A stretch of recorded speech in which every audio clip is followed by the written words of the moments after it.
हाय Newton's. आज आपके सामने 4 प्रॉब्लम्स लेके आया हूँ फ्रिक्शन के, और इन चारों प्रॉब्लम से हम बहुत कुछ सीखने वाले हैं। सबसे पहला जो प्रॉब्लम है, इससे हम सीखेंगे लिमिटिंग फ्रिक्शन लगता कब है। तो सबसे पहली चीज़ हम सीखेंगे कि एफ एस मैक्सिमम कब लगता है, किस केस में केवल F S is equal to F applied हम ये करते हैं, या ये कब काइनेटिक में कन्वर्ट हो जाता है। हम ये सारी चीज़ें पहले क्वेश्चन में सीखेंगे, और it's a very simple question, but we will learn all these concepts, क्योंकि इस पर हम थोड़ा सा टाइम बिताएंगे, और ये जेई मेन नीट दोनों के बच्चों के लिए काफ़ी इंपॉर्टेंट सवाल है। फिर हम मूव करेंगे इससे जेई मेंस प्लस लेवल पे, जहाँ पे हम बात करेंगे सेकेंड प्रॉब्लम की, और इसमें हम बात करेंगे मेजरली एफबीटी की और स्टैटिक फ्रिक्शन की, क्योंकि स्टैटिक फ्रिक्शन कब और कैसे लगता है, किन केसेस में लगता है, क्या हमने कोई फोर्स तो नहीं मिस कर दिया, ये सारी चीज़ें हम सीखेंगे सेकेंड प्रॉब्लम में।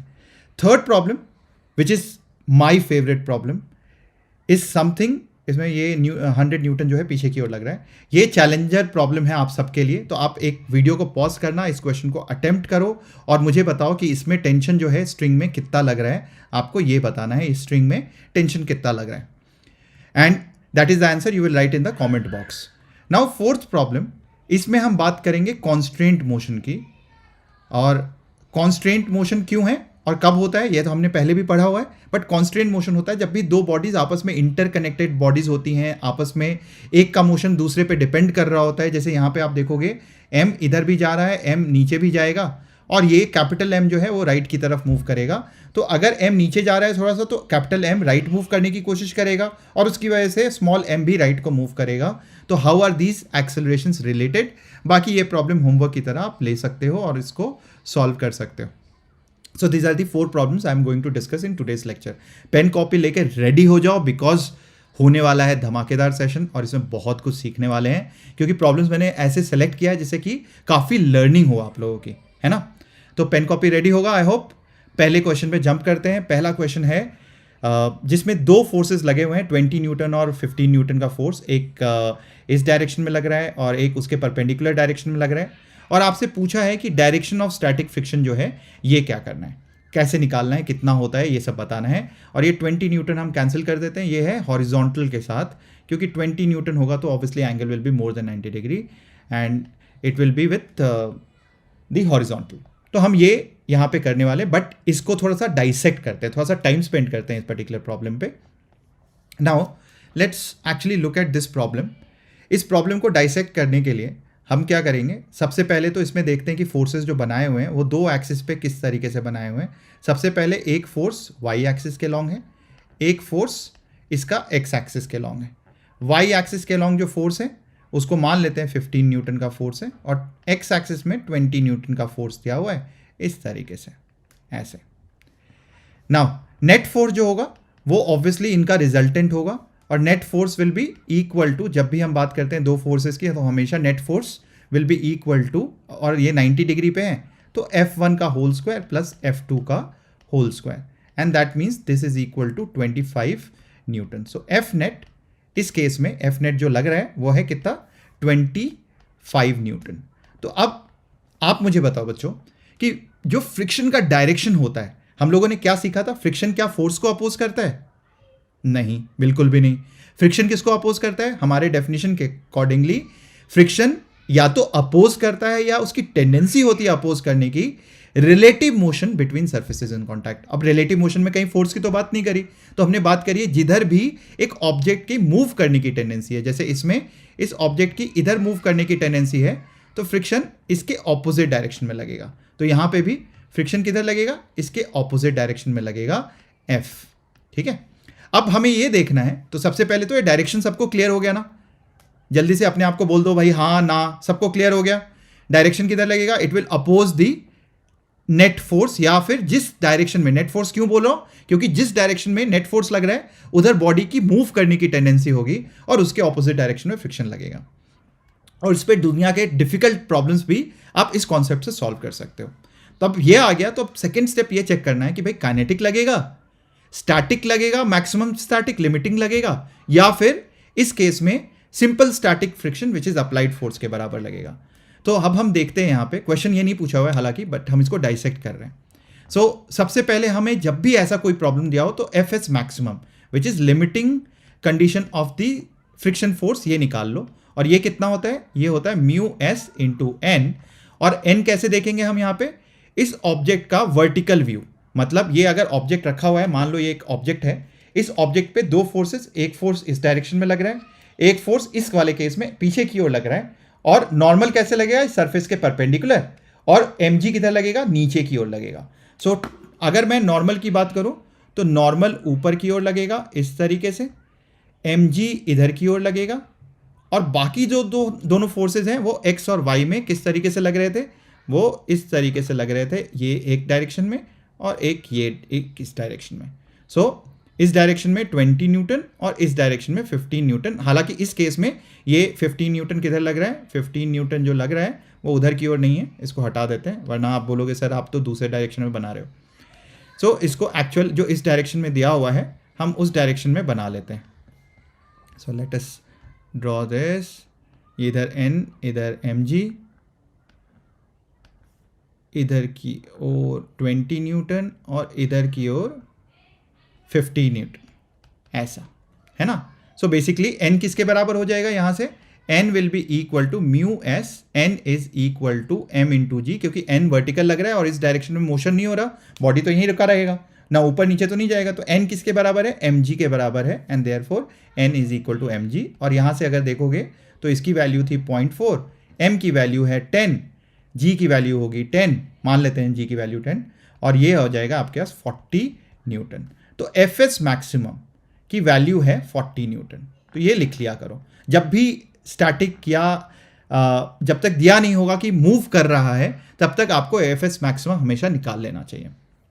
आपने ये निकाल लिया, ये आपका स्टेप 1 हो गया, step 1 of the problem. Step 2 क्या करना है, अब देखो अप्लाइड फोर्स कितना है, 25 न्यूटन।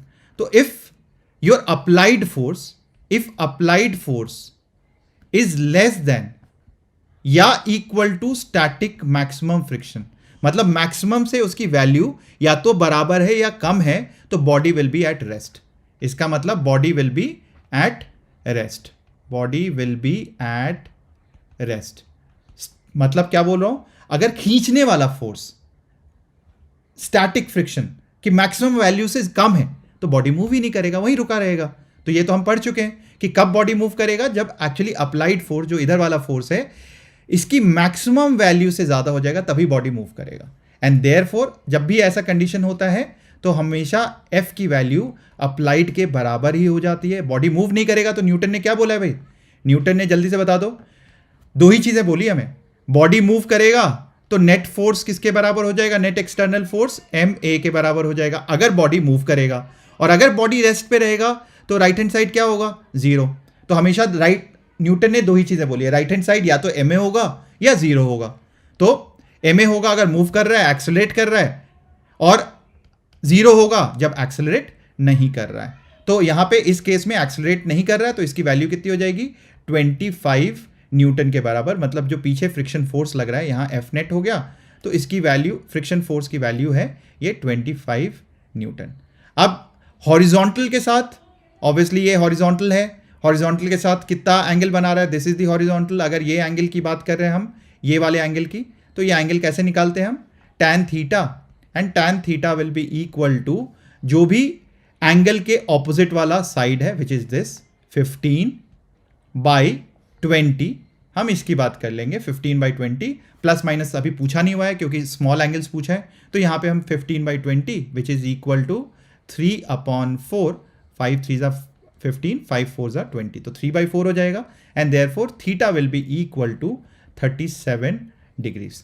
तो देखो इस क्वेश्चन से ना बहुत सारी चीज़ें आ गई, हमें समझ में आ गया कि लिमिटिंग यहाँ पे अभी लगानी है, हमें ये भी समझ में आ गया कि फ्रिक्शन का जो डायरेक्शन है वो हमेशा मोशन के ऑपोजिट होगा, फोर्स से ज़रूरत नहीं है। मतलब आप कई बार बच्चे क्या करते हैं, आप इन दोनों डायरेक्शन में फ्रिक्शन लगाने लग जाते हो, मतलब आप फ्रिक्शन या तो इस डायरेक्शन में लगाने लग जाते हो, F1 बोलते हो, और दूसरा इस डायरेक्शन में लगा के बोलते हो F2।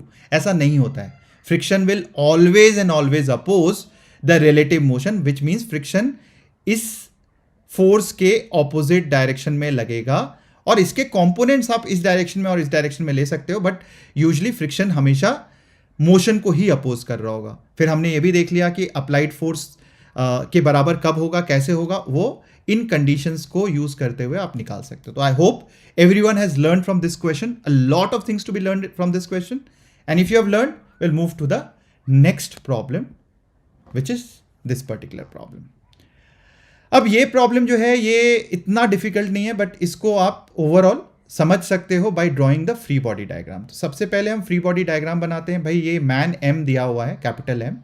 तो ये मैन के ऊपर क्या क्या फोर्सेस लग रहे हैं. पहले हम, ये मैन है, ये एक बोर्ड है जिसके ऊपर ये खड़ा है, और ये ज़मीन है. ये तीन चीज़ें यहाँ पे इन्वॉल्व हैं. बाकी सब इसके ऊपर एक्ट कर रहा है, पुली है और ये सब चीज़ें इनको हेल्प कर रहा है रुके रहने में या फिर मूव. यहाँ पे पूछा हुआ है मैक्सिमम फोर्स कितना लगा सकते हो so that boat does not slip. तो ये दे दिया कि बॉडी मूव नहीं कर रही है, तो अभी रुके रहने के लिए पुली और ये सब सिस्टम दिया हुआ है यहाँ पे. Now if I actually look at the man के ऊपर सबसे पहले एक टेंशन फोर्स लगेगा. जो कौन लगा रहा होगा, ऑब्वियसली मैन के ऊपर एक टेंशन फोर्स इस डायरेक्शन में, और ये टेंशन चूंकि स्ट्रिंग बदल नहीं रहा है, स्ट्रिंग सेम है यहाँ से लेके बोर्ड तक, तो टेंशन, एक टेंशन इसको भी खींच रहा होगा, वही टेंशन जो यहाँ टेंशन लग रही है. ठीक है, ये तो लगेगा ही लगेगा. अब दूसरी चीज़ क्या होगी जो हमेशा किसी चीज़ पे डिपेंड नहीं करती, वो है mg. तो इसका इधर की ओर वेट वो लगा देते हैं कैपिटल mg, और इसका भी इधर की ओर एक वेट वो भी लगा देते हैं स्मॉल mg. अब ज़मीन इसको एक नॉर्मल रिएक्शन प्रोवाइड कर रहा होगा, n1 बोल देते हैं. तो ये भी ज़मीन को नॉर्मल रिएक्शन प्रोवाइड कर रहा होगा. ज़मीन की ज़रूरत है नहीं तो ज़मीन को हम हटा देते हैं फिलहाल के लिए. ठीक है, ज़मीन को अभी हम यहाँ से हटा देते हैं. तो अभी क्या हो गया यहाँ पे, क्लियरली ये नॉर्मल रिएक्शन. अब इन दोनों के बीच में भी एक नॉर्मल रिएक्शन लग रहा होगा. एक बोर्ड इसको नॉर्मल रिएक्शन दे रहा होगा और n2 बोल देते हैं उसको, और ये बोर्ड पे एक नॉर्मल रिएक्शन लगा रहा होगा n2. ये आ गया. अब यहाँ तक कोई कंफ्यूजन नहीं है. अब आप देखो, बेसिकली इस केस में हम इस पूरी चीज़ को एक सिस्टम मान रख सकते थे, क्योंकि रुका हुआ है तो बाकी सारी चीज़ें इसकी इंटरनल हो जाएंगी. इस पूरी चीज़ को एक सिस्टम मान सकते थे. अब इस सिस्टम पे इसलिए भी मान रहे हैं क्योंकि इसमें फ्रिक्शन लग रहा है, इस सरफेस पे फ्रिक्शन लग रहा है, उससे मतलब नहीं है. n2 लग रहा है, n2 लग रहा है, उससे भी मतलब नहीं है. बिकॉज जैसे ही सिस्टम मान लिया दोनों एक साथ ऑब्जेक्ट रुका हुआ है तो हम सिस्टम मान सकते हैं. तो n2 गायब हो जाएगा, इंटरनल फोर्स हो जाएगा, और इस पूरे सिस्टम पे हम एक्सटर्नल फोर्स लगा सकते थे. वैसे इसके बीच में फ्रिक्शन कितना होगा आपको मुझे बताना है. क्या वो कोई वैल्यू रखेगा या जीरो होगा, वो मुझे कमेंट बॉक्स में बताना है आपको. ठीक है, तो इनको हम सिस्टम मान सकते हैं. अब सिस्टम जैसे ही मान लेता हूं तो अब एक चीज़ और बच गया है कि ग्राउंड और इस ब्लॉक के बीच में फ्रिक्शन का जो डायरेक्शन है वो किधर की ओर लगेगा. आप भी मेरे साथ साथ बताओ कि फ्रिक्शन का डायरेक्शन किधर होगा. अगर इस ऑब्जेक्ट की इस सरफेस के, क्योंकि फ्रिक्शन क्या बोलता है, फ्रिक्शन बोलता है कि it has the tendency to oppose the relative motion between surfaces in contact. मतलब ये ग्राउंड तो रुका हुआ है भाई, तो इस सरफेस की टेंडेंसी किधर होगी जाने की, ये टेंशन इसको इधर खींच रहा है, तो इसकी इस पॉइंट की टेंडेंसी होगी राइट जाने की. एंड देयरफॉर इस पॉइंट पे फ्रिक्शन किधर लगेगा, पीछे की ओर लगेगा. हम बोल सकते हैं F1 फ्रिक्शन लगेगा, और ग्राउंड पे भी फ्रिक्शन जो लगेगा वो F1, और N1 तो लगा ही हुआ था, ग्राउंड को मैं इग्नोर कर सकता हूँ. तो ये सारी चीज़ें लेके let's go to the next page and draw the free body diagram. So क्या हो गया, मैं इस मैन और इस ब्लॉक को एक साथ मान लेता हूँ, क्योंकि अलग अलग मानने का कोई सेंस नहीं है, दोनों मूव नहीं कर रहे और इनके बीच में फ्रिक्शन पूछा भी नहीं है. अब मैंने पूछा है बट, तो आप कमेंट बॉक्स में बताओगे. इसके ऊपर टेंशन, ओके, इन दोनों का कंबाइंड मास नीचे की ओर वो हो जाएगा m plus m into g, ये आ जाएगा कंबाइंड मास. इसके ऊपर राइट हैंड साइड में एक टेंशन लगेगा T. ऑब्वियसली हम लोगों ने फ्रिक्शन अभी देखा कि भाई इस पे इस बॉडी की टेंडेंसी ग्राउंड के रेस्पेक्ट में किधर है, आगे जाने की है, तो फ्रिक्शन इस सरफेस पे पीछे की ओर लगेगा, F बोल देते हैं. और क्या लगेगा, इसके ऊपर एक नॉर्मल रिएक्शन लगेगा जो ग्राउंड लगा रहा होगा N1, और तो कुछ नहीं लग रहा होगा. m प्लस एम जी ले ही लिया हमने, ये ले लिया, तो हमारे पास और कुछ भी नहीं लग रहा होगा. तो अब देखो बहुत ही सिंपल है, हमें कैलकुलेट क्या करना है कि भाई कितना मैक्सिमम फोर्स एग्जर्ट करे, ये कितना मैक्सिमम हो टेंशन, ताकि ये बॉडी जो है स्लिप नहीं करे. यही पूछा है, तो अब कर लेते हैं यहाँ पे सवाल. राइट हैंड साइड तो जीरो है, तो न्यूटन ने क्या बोला, भाई रुका हुआ है तो राइट हैंड साइड जीरो, मतलब एक्सेलरेट नहीं कर रहा है तो राइट हैंड साइड जीरो कर देते हैं. अब अगर मैं इस पूरे सिस्टम को देखूं तो राइट हैंड साइड पे केवल दो फोर्सेस लग रहे हैं, टी और एफ। तो हम यहाँ पे लिख देते हैं भाई, टी एक को प्लस ले लेते हैं, एक को माइनस ले लेते हैं, T minus F is equal to 0 इस पूरे सिस्टम पे। और ये पूरा सिस्टम जो है हम इस तरीके से ले सकते हैं, मैं एक सिस्टम है, ठीक है, तो हम पूरा सिस्टम जो है एक तरीके से ले सकते हैं। तो इधर हमने टी माइनस एफ कर लिया। अब वर्टिकल डायरेक्शन में देख लें क्या होता है।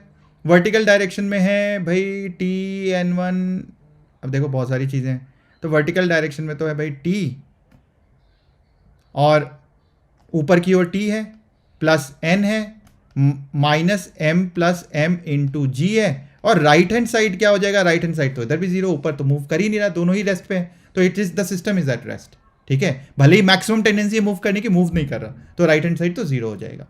तो ये हमने कर दिया यहां से। अब t जो है पहले वाले इक्वेशन से मेरे पास क्या आ जाएगा, t जो है f के बराबर आ जाएगा। और इसकी मैक्सिमम, कितना मैक्सिमम फोर्स एक्सर्ट करे, तो इसकी मैक्सिमम वैल्यू कब होगी, जब फ्रिक्शन अपने मैक्सिमम वैल्यू पे पहुंचेगा। बिकॉज मुझे पता है स्टैटिक फ्रिक्शन जो है वो 0 से लेके मैक्सिमम वैल्यू तक जाता है, एंड देयरफॉर इसकी मैक्सिमम वैल्यू क्या हो जाएगी, t मस्ट बी, मैं ये बोल सकता हूं t मस्ट बी, यहां पे फ्रिक्शन चूंकि टेंशन के बराबर है तो tension must be less than और equal to f s maximum, जिसकी वैल्यू कितनी होगी, म्यू n1 के बराबर हो जाएगी। यही हो जाएगा, बिकॉज ये जो फ्रिक्शन फोर्स है इसकी value will be equal to mu into इस सरफेस पे जो नॉर्मल रिएक्शन लग रहा है उसके बराबर हो जाएगी। सो हमने ये लिख लिया यहाँ पे, तो लिख लेते हैं, यहाँ पे n1 है, यहाँ भी n1 कर देते हैं। सो ये इस तरीके से हमने लिख लिया। तो अब यहाँ मैं लिख सकता हूँ कि भाई ये टेंशन इससे कम होना चाहिए। तो ऑब्वियसली टेंशन क्या है, टेंशन इज इक्वल टू यहाँ पे m प्लस एम इंटू जी माइनस n1, और इसकी वैल्यू जो है किससे कम होनी चाहिए, म्यू n1 से कम होनी चाहिए। तो यहाँ से आसान हो गया, अब तो सॉल्व हो गया हमारा question. m plus m into g is less than और equal to n1 plus mu n1, ये कर दिया हमने। अब ये इसको इधर लिख लेते हैं, तो ये क्या आ जाएगा, यहाँ से हमारे पास आ जाएगा कि भाई म्यू अगर मैंने कॉमन ले लिया, म्यू 1 प्लस एक मिनट, यहाँ पे n1 कॉमन लेंगे ना, म्यू क्यों कॉमन लेंगे हम।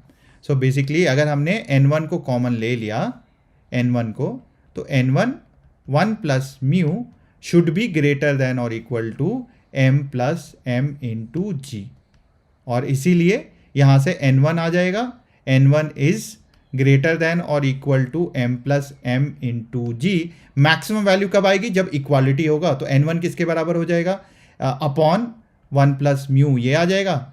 अब n1 की मैक्सिमम वैल्यू आ जाएगी, ये हो जाएगा m प्लस एम इंटू जी 1 प्लस म्यू, और n1 की अगर मैक्सिमम वैल्यू आ जाएगी तो f की भी मैक्सिमम वैल्यू आ जाएगी, और f की मैक्सिमम वैल्यू आ जाएगी तो टेंशन की भी मैक्सिमम वैल्यू आ जाएगी। तो ये आ जाएगा आपका म्यू इंटू, ये आंसर क्या आ जाएगा, यहाँ पे answer will be equal to mu into 1 plus mu, mu divided by 1 plus mu, m plus m into g, ये आ जाएगा। सो टेंशन की मैक्सिमम वैल्यू कितना एक्सर्ट करेगा, सो अब आप बता सकते हो सर ये एक्चुअली टेंशन जो है ये कितना एक्सर्ट करेगा, ये यहाँ पे mu by mu plus 1 into m plus m into g, इतना मैक्सिमम एक्सर्ट कर सकता है। इसके बियॉन्ड अगर टेंशन की वैल्यू बढ़ गई तो अब ये चलने लग जाएगा, ठीक है। तो ये आपके स्टेप्स होते हैं किसी भी तरीके के। आपने देखा कि मैंने किस तरीके से एक सिस्टम मान लिया, आप अलग अलग भी मान सकते थे, आप अलग अलग भी सॉल्व कर सकते थे। और ये बताओ मुझे कि भाई इसमें इन दोनों के बीच में कोई फ्रिक्शन लगेगा या नहीं लगेगा, ठीक है। तो देख के बता सकते वैसे, ठीक है, तो कमेंट बॉक्स में मुझे बताना। तो I hope everyone has learned the first 2 problems. Now move to the third and the most interesting problem. यहाँ पे this is one of my favourite, ठीक है। दिया हुआ है कि भाई 100 न्यूटन इधर की ओर लग रहा है, चलो एरो थोड़ा ऊपर खिसक गया, एरो को यहाँ बना लेते हैं भाई, एरो को तो इधर बना लेते हैं, वैल्यू दिया हुआ है। अब यहाँ पे ना बहुत सारे केसेस हो सकते हैं। सबसे पहले क्वेश्चन को रीड कर लो, दो साइड पे फोर्सेस लग रहे हैं, एक तरफ 120 न्यूटन का, एक तरफ 100 न्यूटन का फोर्स लग रहा है, और कुछ कंडीशन दी हुई है कि भाई म्यू ए 0.9 दिया हुआ है, म्यू बी 0.3 दिया हुआ है। तो सबसे पहले तो हम 2-3 चीज़ें लिख लेते हैं कि एफ एस मैक्सिमम, यहाँ पे मैक्सिमम फ्रिक्शन फोर्स कितना हो सकता है, मैक्सिमम फ्रिक्शन फोर्स हो सकता है 0.9 इंटू ए की वैल्यू कितनी है 10 है, तो जी हम 10 ले लेते हैं और ये आ जाएगा आपके पास 90 न्यूटन। तो मैक्सिमम स्टैटिक फ्रिक्शन जो है ये अभी डायरेक्शन पे मत जाना, मैं केवल लिख रहा हूँ, ये है 90 न्यूटन। ठीक है, नाउ ये हो गया 1 मान लेते हैं। और दूसरा मैक्सिमम स्टैटिक फ्रिक्शन जो है दूसरे बी और ग्राउंड के बीच में कितना लगेगा, ये होगा 0.3 इंटू इसका वेट है 20 इंटू 10 एंड देयरफॉर mg किया हमने, ये mg है। ठीक है, यहाँ तक पहुँच गए तो आई एम होपिंग कि ये सब बताने की ज़रूरत नहीं पड़ेगी। तो 20 into 3 which is 60 Newton. Okay, so 60 Newton second वाले ब्लॉक में फ्रिक्शन फोर्स लग रहा है। अब ये अगर कर लिया तो अब इसको फ्रेश पेज पे चलते हैं और यहाँ पे हम डायग्राम ड्रॉ करने की कोशिश करते हैं। ठीक है, सो नाउ लेट्स से ये 2 ब्लॉक्स थी, मैं ड्रॉ कर लेता हूँ। और सबसे पहला केस अज्यूम करते हैं कि नेट फोर्स जो है केस 1 की मोशन हो रहा है। Let us assume it is moving का मतलब है एक्सेलरेट कर रहा होगा। तो एक्सेलरेट करने का मतलब क्या है भाई, कि भाई इधर की ओर 120 लगा, इन दोनों के बीच में कोई टेंशन है, और इधर की ओर 100 न्यूटन लगा, और मान लेते हैं कि इधर की ओर मूव कर रहा है। तो इधर की ओर मूव कर रहा है बिकॉज नेट फोर्स जो सिस्टम पे दिख रहा है मुझे, नेट फोर्स किधर की ओर लग रहा है। अगर मैं केवल फोर्स की बात करूं तो इधर की ओर 120 और इधर की ओर 100, तो इधर क्या हो जाएगा, net force will be equal to इस डायरेक्शन में 20 न्यूटन। मैं बोल सकता हूं ना कि भाई इस डायरेक्शन में नेट फोर्स जो लगा, नेट फोर्स इस डायरेक्शन में कितना लगा, 20 न्यूटन। बट अगर मोशन हो रहा था तो इस डायरेक्शन में देखो फ्रिक्शन कितना है, इन दोनों के बीच में मैक्सिमम फ्रिक्शन लग रहा होगा, क्योंकि अगर मोशन हो रहा है तो मैक्सिमम फ्रिक्शन तो पहुंच ही गया होगा, इधर 90 और इधर 60। तो ये तो क्लियर हो गया कि भाई ये बॉडी मूव नहीं कर रहा, क्योंकि नेट फोर्स के डायरेक्शन में नेट फोर्स 20 न्यूटन ही है, और मैक्सिमम अप्लाइड फ्रिक्शन जो है इधर की ओर खींचने वाला 20 न्यूटन है। बट मैक्सिमम फ्रिक्शन फोर्स जो है, जो अपनी वैल्यू पहुंच सकता है, वो 150 न्यूटन है। तो बॉडी तो मूव नहीं कर रहा।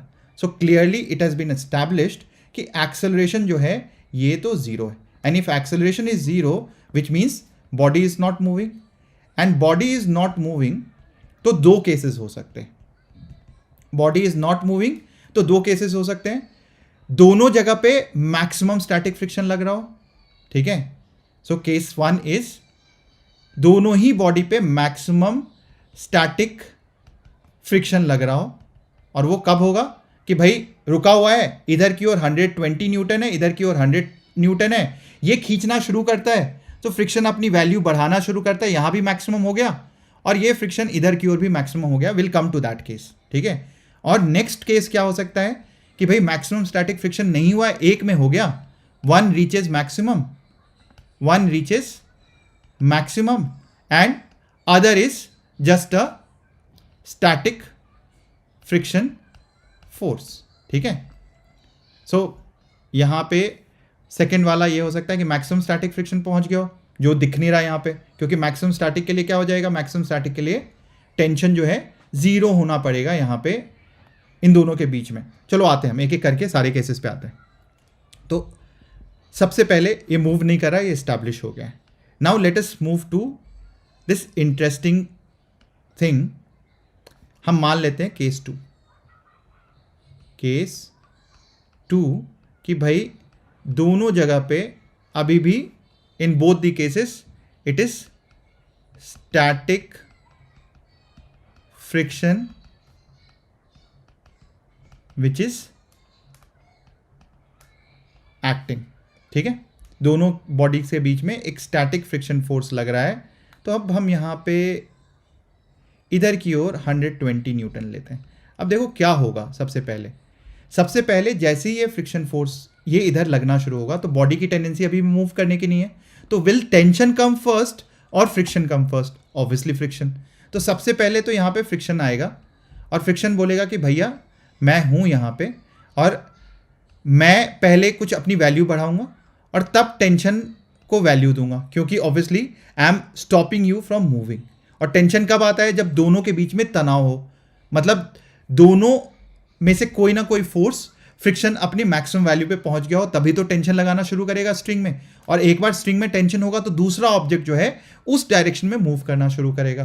तो initially both the objects will apply a force, इधर 120 न्यूटन इधर 100 न्यूटन, और दोनों केस में फ्रिक्शन इसको अपोज कर रहा होगा। एक बार 100 न्यूटन को अपोज कर रहा होगा एक फ्रिक्शन फोर्स, उसको बोल देते हैं F2, और पहला जो है F1 बोल देते हैं जो इसको अपोज कर रहा होगा, और अभी टेंशन नहीं आएगा इनिशियली।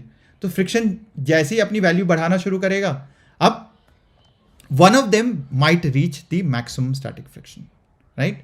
तो एक जो है इनमें से मैक्सिमम स्टैटिक फ्रिक्शन पे पहुंचेगा, and that is what we need to find out. देखो वैसे ये क्वेश्चन ना मैं आराम से इसका हिंट भी बता दूंगा आपको बाद में कि इस टाइप के क्वेश्चन को सॉल्व करने का शॉर्टकट क्या होता है, but I am trying to follow a particular method कि आप कैसे बाय एलिमिनेशन आपको सोचना चाहिए।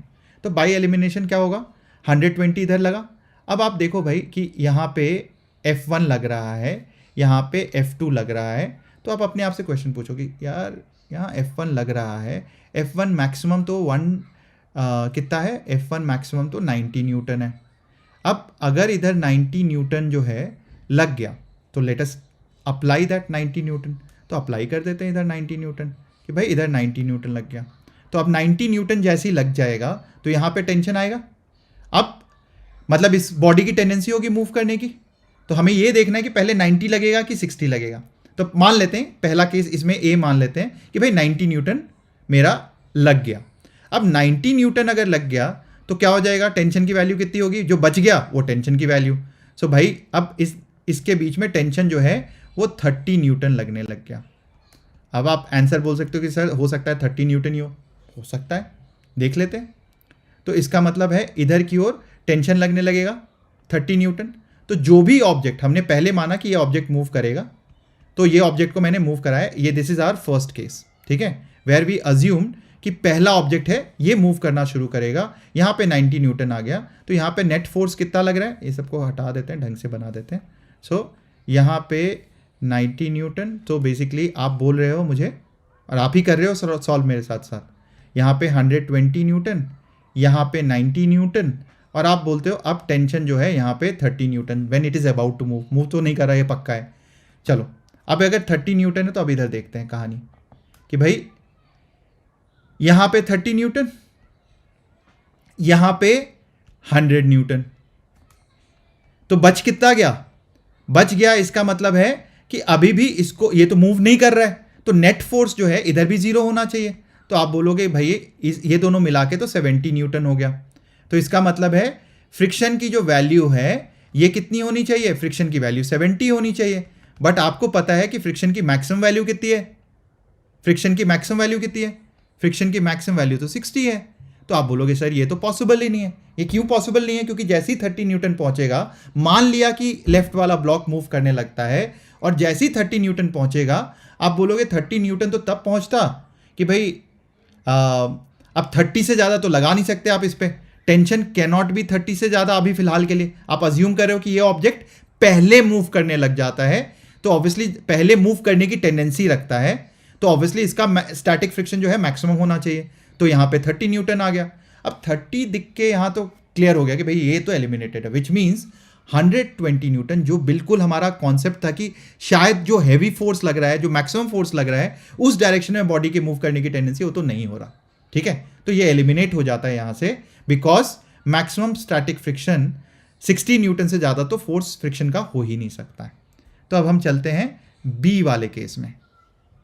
इसके बी केस में मान लेते हैं कि जो सेकेंड बॉडी था जिसपे कि 100 न्यूटन का फोर्स था, ये इसके ऊपर फ्रिक्शन जो है मैक्सिमम है, मतलब पहले इसकी टेंडेंसी होती है मूव करने की।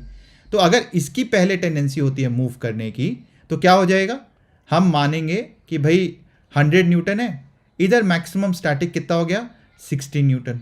तो आप बोलोगे अब टेंशन कितना लगेगा 40 न्यूटन।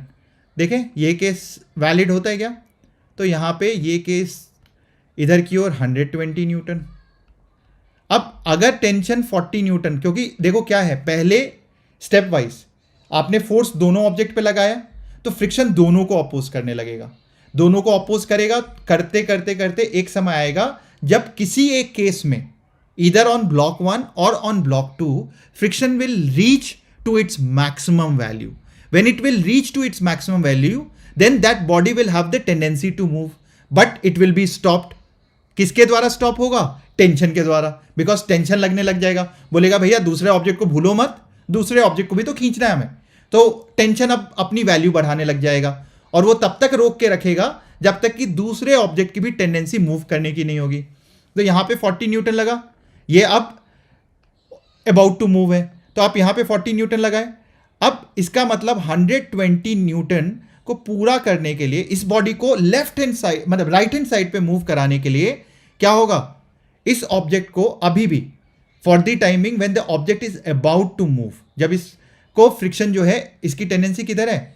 इसकी टेंडेंसी है अभी इस टेंशन इसको इधर की ओर खींच रहा है 40 न्यूटन. टेंशन जैसे ही खींचना शुरू करेगा, अभी तो 120 है, ये अभी इसको अपोज कर रहा है. अब फ्रिक्शन जो है यहाँ पे 80 न्यूटन का फ्रिक्शन लग सकता है, बिकॉज इस ऑब्जेक्ट पे इधर की ओर आप खींच के रखे हो. अगर ये नहीं होता 120 का न्यूटन, तो ऑब्वियसली क्या हो जाता? यहाँ पे 40 न्यूटन वाला इसको इधर मूव कराने लगता, तो फ्रिक्शन इसको अपोज करता. बट चूंकि 120 है, तो 120 इसकी टेंडेंसी अभी भी इधर जाने की थी, because of 120 minus 40 which is 80 newton, तो इसकी टेंडेंसी अभी भी किधर जाने की है? राइट जाने की है.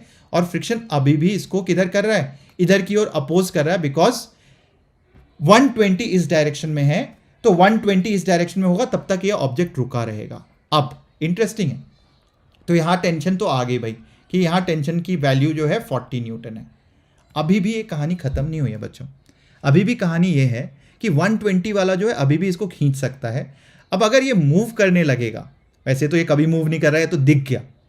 अगर ये मूव करना होता तो क्या होता?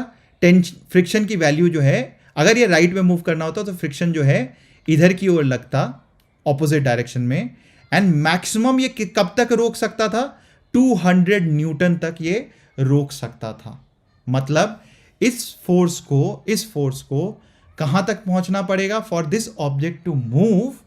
ये अभी मूव नहीं कर रहा है, अभी भी टेंडेंसी है इसकी मूव करने की. इसकी टेंडेंसी अभी भी लेफ्ट मूव करने की है, इसकी टेंडेंसी अभी भी राइट मूव करने की है, क्योंकि इस पे 120 न्यूटन का लेफ्ट की ओर फोर्स लगा है, और इस पे अभी भी किधर है?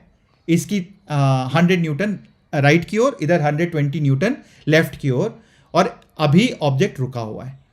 इसके आगे अब ऐसे करना नहीं है, यहाँ से आंसर आ गया हमारे पास 40 न्यूटन, बट इसके आगे भी कहानी होगी कि अगर आपसे पूछा जाता कि कितना मैक्सिमम फोर्स लगाएं ताकि ये ऑब्जेक्ट जो है ये मूव करने लग जाए, तो राइट पे अगर आप 200 न्यूटन से ज़्यादा, 200, और ऑब्वियसली यहाँ पे आपको दिख रहा है कि 40 न्यूटन, मतलब यहाँ पे 200 करोगे तो टेंशन की वैल्यू और बढ़ जाएगी. तो ये आपको कैलकुलेट करना पड़ेगा कि कब तक आप इसको रोक के रख सकते हो. मतलब यहाँ तो दिया हुआ है क्वेश्चन, तो यहाँ पे मैक्सिमम वैल्यू तो टेंशन की 40 न्यूटन आ गई for this given force. But this can be made interesting अगर मैं आपसे बोल दूं what is the maximum force, what is the maximum, और ये ओलंपियाड लेवल हो सकता है, what is the maximum force which can move the body towards right. कभी होगा, मूव करेगा या नहीं करेगा, और ये आप सोचो, आपके लिए एक प्रॉब्लम है which you need to solve. Okay, so एक बार फिर से रिवाइज करते हैं बच्चों. सबसे पहले हमने क्या देखा भाई कि यहाँ पे नेट फोर्स इधर लग रहा है, अगर मूव करता तो ऑब्वियसली फ्रिक्शन जो है अपने मैक्सिमम स्टैटिक फ्रिक्शन पे होता, मैक्सिमम स्टैटिक फ्रिक्शन को क्रॉस कर लेता, काइनेटिक में होता. और मान लेते हैं कि स्टैटिक मैक्सिमम स्टैटिक फ्रिक्शन और काइनेटिक बराबर है, तो 20 न्यूटन लग रहा है, तो इधर फ्रिक्शन अगर 20 न्यूटन से कम होता तो मूव कर रहा होता. बट मैक्सिमम स्टैटिक फ्रिक्शन कितना है? 150 Newton towards the right, therefore body will not move. Left में तो ऑब्वियसली मूव नहीं करेगा, इधर 100 न्यूटन, इधर 120 न्यूटन, तो ऑब्वियसली मूव तो इधर ही करने की टेंडेंसी है. तो यहां पे क्लियरली दिख जाता है कि body will be at a rest. Second case क्या था भाई? 100 न्यूटन इधर खींचा, 120 न्यूटन इधर खींचा, इधर 90, इधर 60. तो अब यहां से करके देख सकते हैं कि भाई टेंशन कितना हो जाएगा. तो क्लियरली है कि भाई दोनों ही केस में अगर मैं इधर की ओर 60 कर लेता हूं, दोनों ही मैक्सिमम पहुंच जाते हैं, तो टेंशन की जो वैल्यू है, टेंशन की वैल्यू इधर 60, तो यहाँ 40 आता, और 40 आता तो ये 90 तो हो ही नहीं सकता. मतलब दोनों मैक्सिमम अपने फ्रिक्शन वैल्यू जो है अपनी मैक्सिमम पे नहीं पहुंच सकता है। तो कोई एक मैक्सिमम पहुंचेगा लिमिटिंग वैल्यू पे और दूसरा नहीं पहुंचेगा, और यही कहानी है हमें निकालने की कि कौन अपने लिमिटिंग पे पहुंचेगा और कौन नहीं पहुंचेगा। तो हमने क्या माना, सबसे पहले हमने माना कि भाई ब्लॉक जो रखा हुआ है, विच ब्लॉक, द फर्स्ट ब्लॉक, इसको हम फर्स्ट ब्लॉक बोल देते हैं, जिसका मास क्या दिया हुआ था, मास दिया हुआ है 10 kg। सो 10 kg का जो ब्लॉक है, ये 10 kg का ब्लॉक, ये 20 kg का ब्लॉक। तो मैंने मान लिया कि भाई 10 kg का ब्लॉक जो है, लेट्स से मोशन इधर की ओर हो रहा है। अगर मोशन इधर की ओर हो रहा है तो मैक्सिमम स्टैटिक फ्रिक्शन पहले यहाँ आएगा और तब टेंशन आएगा, क्योंकि जब तक बॉडी की टेंडेंसी ही नहीं होगी मूव करने की तो टेंशन कहाँ से आएगा। तो यहाँ पे 90 न्यूटन का जब फोर्स आ गया तभी टेंशन का फोर्स आएगा, और वो टेंशन कितना हो जाएगा जो बच गया 120 में से, वो है 30 न्यूटन। 30 न्यूटन का अगर फोर्स इधर लगाओगे, आप इधर की ओर खींचोगे 30 न्यूटन का, तो इधर 100 न्यूटन है और इधर 30 न्यूटन है। तो ऑब्वियसली फ्रिक्शन की उस केस में वैल्यू, क्योंकि ये बॉडी रेस्ट पे है और नेट फोर्स क्या होना चाहिए, जीरो। तो नेट फोर्स जीरो करने के लिए 70 के बराबर तो नहीं हो सकता है। तो clearly this friction force will not be equal to 90 newton. यहां से हमें प्रूफ हो गया कि 90 न्यूटन तो नहीं हो रहा है। तो आपने क्या किया, फिर आपने 20 न्यूटन को पिक किया और आपने बोला कि चलो मान लेते कि अब इस साइड पे मोशन इस साइड पे होने की टेंडेंसी है। तो अगर इस साइड पे मोशन होने की टेंडेंसी है तो यहाँ पे मैक्सिमम जो फ्रिक्शन फोर्स है वो रीच कर जाता है 20 kg ब्लॉक पे 60 न्यूटन का पहुंच जाता है, और यहाँ पे जो बच गया 100 माइनस 60 40 वो टेंशन को चला गया, क्योंकि अब मूव करने की टेंडेंसी है तो टेंशन आ जाएगा। टेंशन कहाँ तक जा सकता है, 40 न्यूटन तक। तो 40 न्यूटन अगर इधर की ओर लग रहा है, अभी भी 120 इधर की ओर रख रहा है, तो फ्रिक्शन कितना लगेगा, जो बच गया इन दोनों में से उतना फ्रिक्शन में लगेगा। तो फ्रिक्शन कितना हो गया 80 न्यूटन। तो दिस इज एन इक्विलिब्रियम वाला केस जहां बॉडी रेस्ट पे है और बॉडी मूव नहीं कर रहा है, and still this is applicable case because all the conditions of Newton laws of motion are applied. इस पे नेट फोर्स जीरो, इस पे F net zero, right hand side zero, तो बैलेंस्ड है। इस पे भी एफ नेट जीरो, ये भी बैलेंस्ड है, and therefore tension is equal to 40 newton in this particular case. The second thing that I was trying to explain is, यहाँ fixed forces नहीं देके आपसे पूछ सकता था what is the maximum force which can be applied if the body starts moving, and that's the question that you need to solve.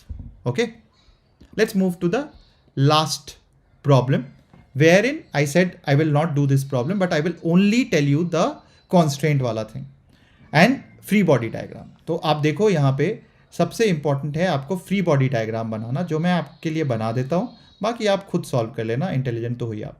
तो मान लेते हैं pulley, because this is a part of this body, so I can take pulley together. Pulley पे एक tension T इधर की ओर, पूरा का पूरा एक सिस्टम है, एक टेंशन लग रहा है, and therefore tension will be same because string is not changing, and one tension will be in this particular direction. Now this body has the tendency to move downward, क्योंकि ये नीचे move करेगा तभी body में motion आएगा। तो obviously अगर ये नीचे जा रहा होगा तो फ्रिक्शन किधर लग रहा होगा, फ्रिक्शन इस बॉडी पे, एक बार m1 भी ड्रॉ कर लेते हैं साथ में, ये है m1, m1 पे टेंशन ऊपर की ओर, नीचे की ओर m1g, और इसकी टेंडेंसी किधर होगी नीचे जाने की, तो इसके ऊपर फ्रिक्शन जो है पीछे की ओर लगेगा, एंड एक नॉर्मल रिएक्शन जो ये इसके ऊपर प्रोवाइड कर रहा होगा n, लेट्स से n1 बोल देते हैं। तो अब यहाँ पे क्या है, फ्रिक्शन जो है इस पे नीचे की ओर लगेगा, नॉर्मल इस पे इधर की ओर लगेगा, ये टेंशन हमने बना दिया। एक ग्राउंड इसको नॉर्मल प्रोवाइड कर रहा होगा विच इज़ n1, और दूसरा जो है इसका mg तो लगेगा ही, तो mg हमने लगा दिया। So this is the friction, end of course because इसकी टेंडेंसी किधर जाने की होगी, राइट जाने की होगी, तो इस पे फ्रिक्शन जो है पीछे की ओर लगेगा, f2 बोल देते हैं, इसको f1 बोल देते हैं, इसको f1 बोल देते हैं। ये फ्री बॉडी डायग्राम आपका काम है, आपका होमवर्क है, आप इसको खुद सॉल्व करना।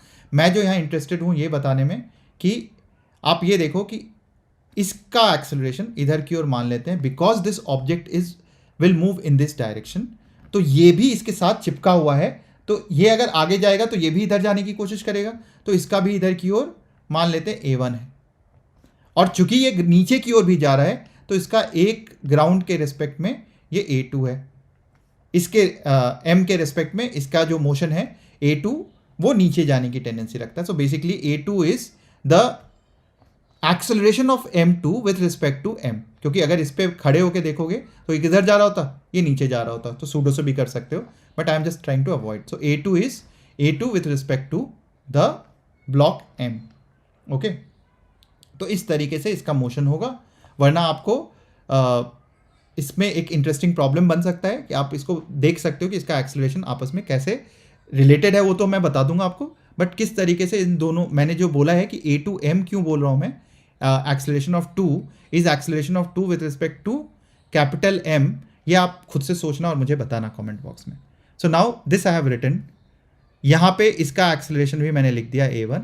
नाउ वर्चुअल वर्क से मैं इसको बहुत आसानी से सॉल्व कर सकता हूँ. आप बोलोगे t, अच्छा यहाँ पे t तो मैंने छोड़ ही दिया, oh very good, so this is the t.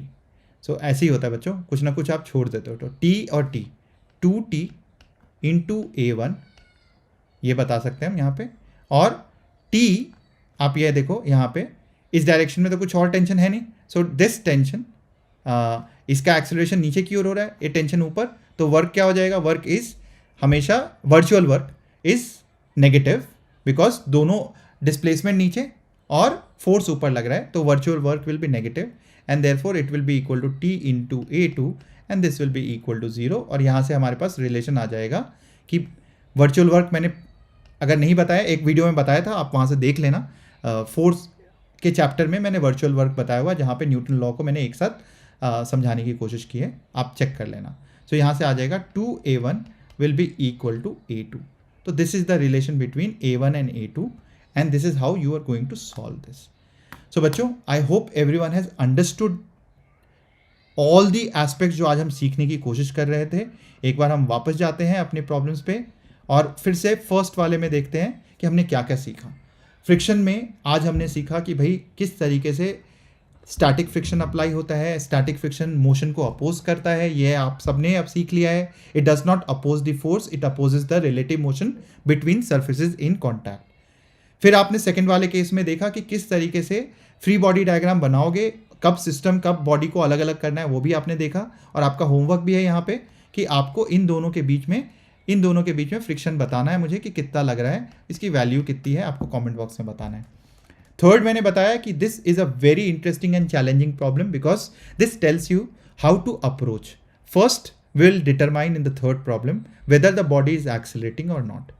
If the body is accelerating, problem solved, easy, because kinetic friction लगना है, net force minus kinetic friction will be equal to mass into acceleration and you will solve it.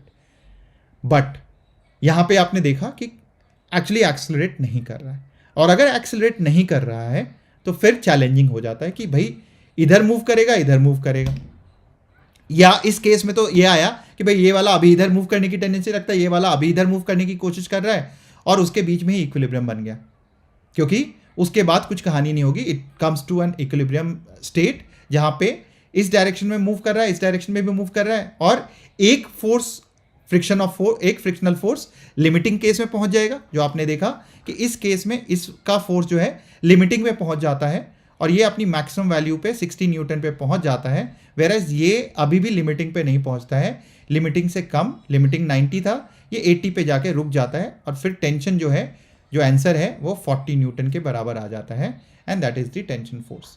So this was a very interesting problem. And last constant आपने देखा कि भाई अगर एक body इधर की ओर मूव कर रहा है, एक बॉडी इधर की ओर मूव कर रहा है, तो you have to apply the virtual force.